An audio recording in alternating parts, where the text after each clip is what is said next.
කෙනෙක්ගේ මහා දැඩි පිපාසය බඩගින්න මහා වාසනාවක් මගේ ප්‍රමාන්තනේ. මොකද ඒ පිපාස වෙන තරමටම එයාදී හොයන නිසා. අතාරින් නැතුවම එල්ලෙන නිසා. එනිසා අහේනිය කියන එක මහා දයාබර දෙයක් ඔබගේ ජීවිතේ. හිස්කම කියන එක දයාබර දෙයක්. ඒ හිස්කම තුළ ස්වාමින් වහන්සේව හොයන්න ඔබ පුරුදු වෙනවා. මහා පුදුම විදියට උන්වහන්සේවම අයිති කරගන්න ඔබ පෙළඹෙනවා. අතාරින්නේ නැහැ. මොකද අතාරලා බෑ ඔබට. ඒ තරමටම ඔබගේ ඇතුළ ඉරි තැලිලා නම්. ඒ තරමට අවශ්‍යතාවය බරපතලයි නම්. ඒ අවශ්‍යතාවයම ස්වාමින් වහන්සේවම හොයාගෙන යන්න ඔබව තල්ලු කරනවා. මගේ ප්‍රමාන්තයනේ මේක දෙන වාසනාව මොකක්ද? ඔබගේ පිපාසය උන්වහන්සේට නම්, පිපාසය සොයන්නේ උන්වහන්සේව නම්, තට්ටු කරන්නේ උන්වහන්සේටම නම්, ඒ පැත්තෙන් උන්වහන්සේගේ ආදරය මොනතරම් විශාලයිද? ඔබ පුස්ස බින්ද වගේ නෙමෙයි ඔබගේ කටයුතු කරන්නේ. පඳුරට ගහනවා වගේ නෙමෙයි හාවට වදින. උන්වහන්සේව හොයනවා කියන එක පැහැදිලිවම උන්වහන්සේ දකින දෙයක්. නිසා ඔබගේ පිපාසය, ඔබගේ පරිශ්‍රමය, ඔබගේ උත්සාහය හරිම දයාබර අත්දැකීමක් වෙනවා ඔබට. ඒක උන්වහන්සේ කතා කරලා කියන්නේ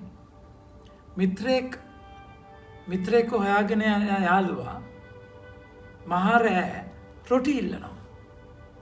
මේ අවශ්‍යතාවය බරපතල කොච්චර බරපතලයිද කියනවනම් රොටි ඉල්ලද්දී දැන් ඒක අනිත් පාර්ශවය නිදාගෙන ඉන්න මිතුරා එයාලගේ ගෙවල් වල විදියක් තියෙනවා මගේ ප්‍රමාන්තනේ. ගොඩාකට මහල් නිවාසයක් තිබුණේ. තට්ටු දෙකක ගයක්. ඒගොල්ලෝ රාත්‍රියේදී ඉන්න එළුවෝ බැටළුවෝ හරක් මේ ඔක්කොම ඒ ගෙදර පහළ තමයි දැම්මේ. ඒතර උදේට එතන ජරා කරලා හරිම අපිරිසුදු දෙයක්. ඉතින් හරක් සත්තු ඔක්කොම පහළ මහලට දාලා ඇඟ හොදගෙන තමයි උඩට යන්නේ. දැන් මෙයා රොටි ඉල්ලන්න කියද්දී ආ පහළට එනවා කියලා කියන්නේ. අර සත්තු ගොඩට ආයෙ එන්න ඕනේ. ආයෙ සම්පූර්ණයෙන් සෝදගෙන පිරිසිදු කරන උඩට යන්න ඕනේ. ටැච් බාත්රූම්ස් නැහැ. ඒ කාලේ කොහෙද ඒවා? දැන් එතකොට ඒක ඇවිල්ලා මහා මිලක් ගෙවන්න ඕන දෙයක්. එයා මේ රොටියක් ඉල්ලන්නේ. හැබැයි ඒක එක්ෂර මිලක් ගෙවන්න ඕන දෙයක්. මගේ ප්‍රමාන්තේනේ කියන පෙරැත්තිය නිසා එනවා. ඒ කතාවේ ඒ පෙරැත්තිය නිසා යාළුවා බහැලා එනවා. හැබැයි ඔබගේ මගේ ජීවිත කතාවේ උන්වහන්සේ එන්නේ පෙරැත්තිය නිසා නෙමෙයි. උන්වහන්සේ ඒ යාළුවා උඩුමහල් මහලෙන් පහළට බහැලා ඒ සත්තු ජරා ගොඩට බැස්සා. ඒ අවශ්‍යතාව ඉෂ්ට කරන්න. දෙවියන් වහන්සේ ජේසු ස්වර්ගය අතහැරලා මේ ලෝකේ පව් ගඳට බැස්සා නේද උත්තර දෙන්න. රොටි දෙන්න නෙමෙයි. උන්වහන්සේගේ ශරීරයම දෙන්න. මගේ ආදර ප්‍රමාන්තයනේ ඒ තරම් ගැඹුරු ආදරයක් මෙතන. ඒතර උන්වහන්සේ ඔබ පෙරැත්ත කරන්න තැනට ගේන්නේ අයි. ඒ පෙරැත්තිය තුල ඔබ ගමනක් යනවා. ඒ පෙරැත්තියත් එක්ක ඒ ආතතියත් එක්ක ඔබ ඉස්සරහට තල්ලු වෙනවා. ඒකටයි උන්වහන්සේ ඔබ එහෙම තියන්නේ.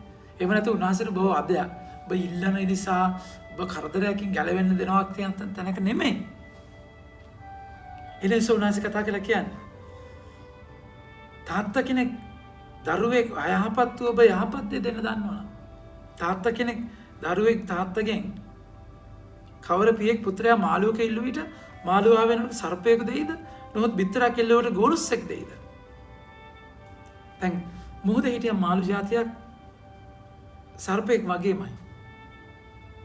සර්පයෙක් හිටිය මාළුවෙක් වගේමයි සමා වෙන්න. එතකොට දරුවා රැවටෙන්න පුළුවන් සර්පයාට මාළුවෙක් කියලා. බැලුවම මාළුවෙක් මොහොතේ පීනගෙන යන්නේ. හැබැයි සර්පෙක් විසයි.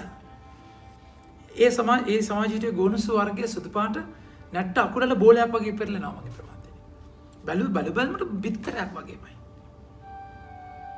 එතකොට පලස්තීනයේ පාලු කරේ පාන් ගෙඩි ගල් ගෙඩි වගේමයි. ගල්ගෙඩි පාන් ගෙඩි වගේමයි. ඒතර බැලු බැලමට පේට පාන් වගේ හැබැයි ගල්. දරුවා රැවටෙන්න පුළුවන්.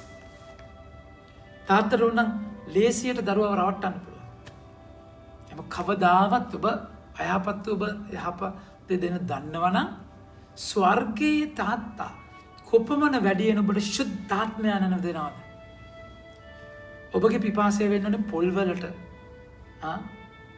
ඔබගේ පිපාසය වෙන්නට මේ ඉඩකඩම් වලට, පරිප්පු වලට, සැනිටයිසර් වලට නෙමෙයි. දැන් මේ කොරෝනා ප්‍රශ්නත් එක්ක ඔබ මම හොයන්නේ මොනවද? දාගෙන දඟලන්නේ මොනවටද? ඔය පිපාසය ශුද්ධාත්මයන්ට තිබුණා. ශුද්ධාත්මයන් ඒ තරමට ඕනයි කියලා අපිට දැනුණා.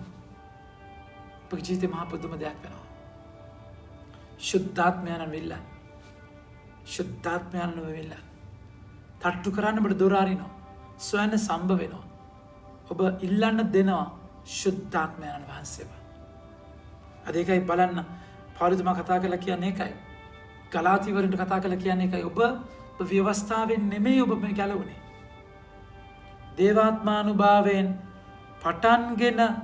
පටන්ගත් අත්දැකීමක්. ඔබ මෙය පමණක් දැනගන්න කැමැත්තම ඔබ ආත්මයන් වහන්සේ ලැබුවේ ව්‍යවස්ථාවේ ක්‍රියා කරනකොට ගෙනද නැතොත් සුභාස්නේ පණිවිඩය පිළිගැනීමෙන්ද? ඇත්තටම ඔබ ඔය තරම් මෝඩද? ඔබ දේවාත්මානුවෙන් පටන්ගෙන පිටස්තර චාරිත්‍රයකින් ගැලවීම ලබන්න සිතන්නවද? ඔබට ඇතිවිය හැකි සියලු අත්දැකීම් නිෂ්ඵල වී ගියද? එසේ නොවිය හැකිය. දෙවනාසගේ ආත්මයන් ඒවා ඔබ අතර හාස්කම් කරන්නේ ඔබ ව්‍යවස්ථාව පිළිපදන නිසාද නැත්නම් සුභාස්නේ පණිවිඩය ආදාන නිසාද? එහෙනම් අහන විදිය මොකක්ද? දේව වචනය ඇදහිල්ල තුල අල්ලගෙන ශුද්ධාත්මයන් මෙල්ලගන්න. ශුද්ධාත්මයන් ඔබගේ ජීවිතේ පෙරලනවා. ඔබගේ ජීවිතේ වෙනස් කරනවා. මහා ගැඹුරු අත්දැකීමකට අරගෙන යනවා. එනිසා පිපාසාව ඇතුළාන්ත බඩගින්නක් දේවාදරයට මහා පිපාසාවක් උන්වහන්සේගේ වැඩ සිටීමට මහා පෙරේතකමක් උන්වහන්සේගේ ආදරයට ඇතිවෙන්නම ඕනේ බව දැනගන්න. ඒ තුලයි ඔබ ගැඹුරු ගමනකට ස්වාමීන් වහන්සේ අරගෙන යන්නේ. අයිති කරගන්න උන්වහන්සේ තුල රැඳෙන්න ඉල්ලන්න උන්වහන්සේ සොයන්න උන්වහන්සේයි තට්ටු කරන්න ශුද්ධාත්මයන් වහන්සේටම අද වචනේ ඔබට ආරාධනා කරනවා. ආමෙන්. ජෙස්පීරේ